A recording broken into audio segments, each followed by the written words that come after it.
c'è questo protocollo d'intesa, questa bozza di protocollo d'intesa che ci ha girato la Regione, che deve essere firmato da Regione, Comune e Ferrovie, quindi Ministero, e a cui seguirà un protocollo, un cronoprogramma da allegare a questo.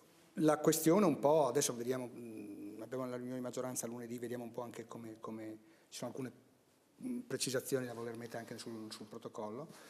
La questione è proprio legata al cronoprogramma. A noi piacerebbe, si sta valutando questo, che sì, ok, la firma del protocollo d'intesa, ma senza il cronoprogramma rischia di diventare, cioè il Ministero deve rispondere entro 90 giorni con il cronoprogramma, e se non risponde rischiamo di rimanere si dice, pampalugo in mano su questo, no? L'idea è di abbinare le due cose, cioè la firma ok del protocollo, però deve essere abbinata certamente a un cronoprogramma, che non vuol dire domani mattina si fa il lavoro, però insomma una tempistica oggettiva, poi ci sono i ritardi, ci sono mille cose, che possa, perché è quello che stanno chiedendo i cittadini.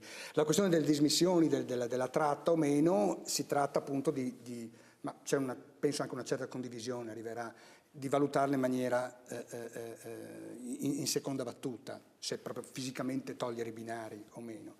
Sembra che le ferrovie abbia oggettivamente delle difficoltà in questo momento a dare una risposta su questo.